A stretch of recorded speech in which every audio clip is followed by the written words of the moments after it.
Bonsoir. Ce qu'on va faire aujourd'hui, c'est que l'on va s'occuper de déterminer l'équation de la droite qui est tangente à une courbe en un point déterminé. Alors pour bien fixer les idées et qu'on soit bien tous d'accord sur la situation à laquelle je fais référence, ce que je vais faire, c'est que je vais dessiner la situation.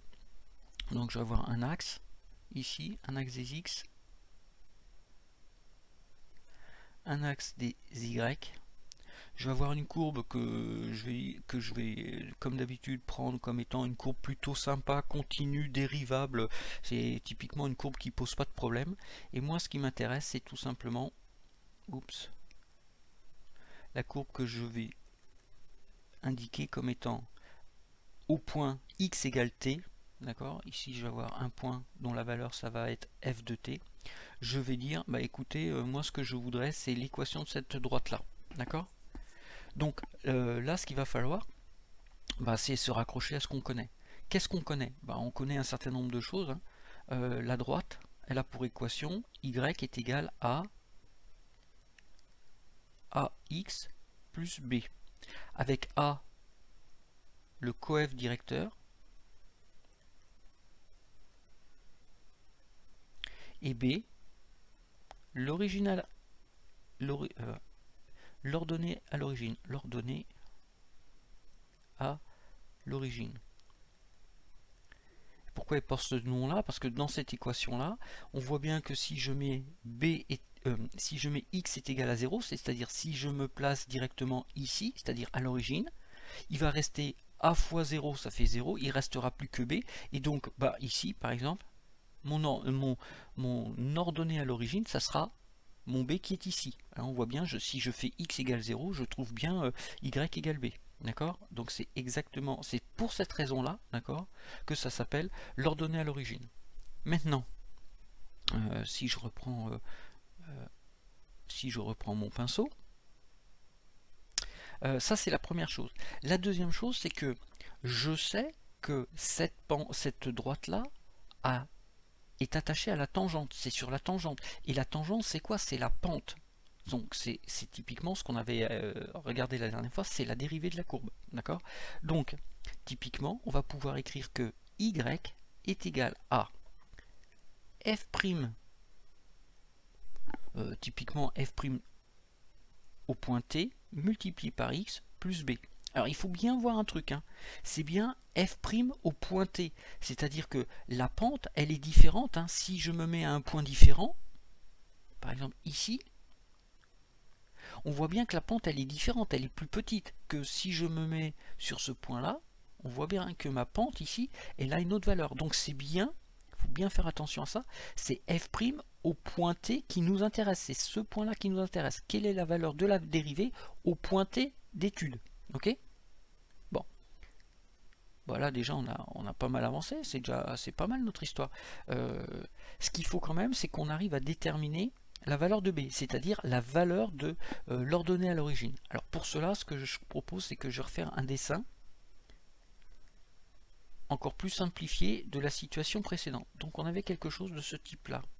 On avait ça, l'axe des x, ici l'axe des y, et on avait une courbe, une droite, la droite qui est tangente, qui coupe, c'est ce qu'on a dit tout à l'heure, l'axe des ordonnées en b, d'accord, équivalait au point x égale t, ça valait bien évidemment f de t. D'accord? Okay. Sur ce dessin-là, si je regarde sur ce dessin-là, je sais que la pente, c'est égal à la hauteur divisé par la longueur. C'est-à-dire, ça va être cette hauteur-là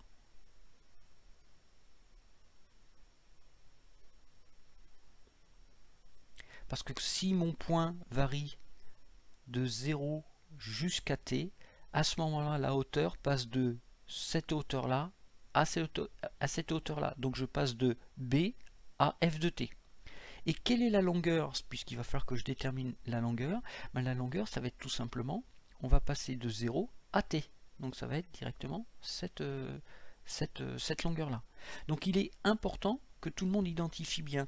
Quelle est la variation de la hauteur lorsque je me balade de x égale 0 à x égale t? Ben, la variation de la hauteur, c'est je passe de b à f de t. Donc la hauteur, pour calculer la pente, ça va être quoi? La hauteur, ça va être f de t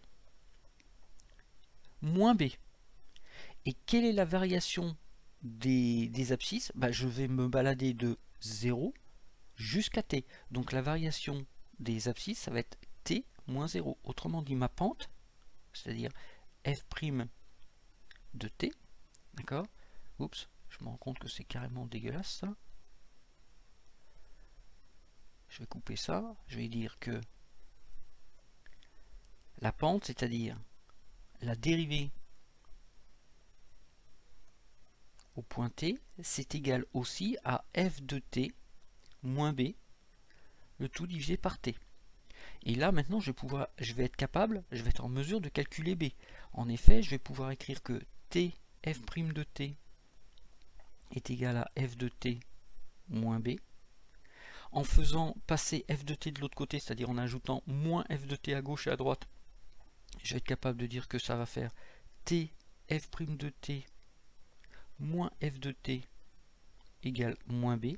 En multipliant à gauche et à droite le tout par moins 1, je vais être capable de dire que b c'est égal à f de t moins t f' de t. Et ça, je n'ai plus qu'à, cette quantité-là, je n'ai plus qu'à la rajouter dans mon expression précédente.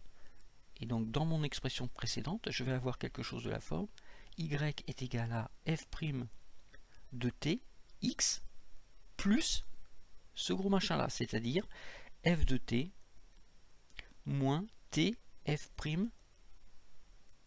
de t. D'accord? Bah, ce qui se passe, c'est que j'ai des choses qui sont avec un f' ici et un f' là, donc ce que je vais peut-être essayer de faire, c'est de mettre ces termes-là directement en facteur les uns avec les autres.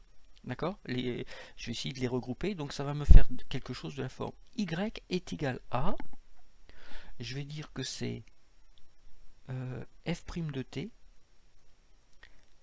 facteur de quoi? Facteur de x moins t, facteur de x moins t, plus f de t. Et une fois que j'ai ça, bah, à ce moment-là, je suis tranquille. Hein, je vais bien avoir mon équation. Et donc ça, c'est l'équation que je cherche et qu'il faut que je sois capable de retrouver si jamais je perds un petit peu les pédales. D'accord? Bon, ce que je vous propose maintenant, c'est de faire une espèce de petit résumé pour être capable de retrouver tout ça un petit peu plus rapidement et s'assurer que tout le monde est sur la même page. Donc je vais reprendre mon pinceau. Je vais reprendre la situation que j'avais tout à l'heure, à savoir j'ai une courbe plutôt sympa, j'ai une tangente qui arrive comme ça, je suis au point, mettons A, en x égale A, et à ce point là, j'ai une valeur qui vaut f de A. D'accord? On voit bien sur le dessin que dans mon équation, j'aurai toujours, si x est égal à A, alors à minima, ma droite vaut f de A. Donc je vais avoir quelque chose qui vaut y égale f de A à minima. Donc c'est comme ça que je vais commencer à écrire mon équation de droite. En plus, ce que je peux dire, c'est que la droite a une pente qui vaut f' de A. Donc en fait, ma droite, elle va s'écrire y est égal à f de A plus f' de A multiplié par gros X. Et je retrouve bien quelque chose du style bêta plus alpha x. Et ça, c'est bien l'équation d'une droite. Il n'y a pas de problème. D'accord? Ok, très bien. Maintenant, le dernier point, c'est que tout est décalé d'une quantité A vers la droite. Hein? Si on reprend, on voit bien que là, tout est décalé. Tout est décalé d'une quantité A. Et donc tout se passe comme si j'étais en train de jouer avec quelque chose qui s'appellerait gros X est égal à x moins A. Et donc en fait, mon équation de droite, ça va être quelque chose de la forme y est égal à f de A plus f' de f de A facteur de x moins A. D'accord? Et ça, c'est la chose qui est vraiment importante à retenir et à bien comprendre. Et donc ça, je rappelle, hein, c'est la valeur en A, la valeur en A, et c'est normal, hein, puisque la courbe et la droite passent bien par le point tangent, d'accord? Ça, c'est la valeur de la dérivée. C'est la valeur de la dérivée au point x égale a, c'est le coef directeur. Et ça traduit le fait que tout est décalé, décalage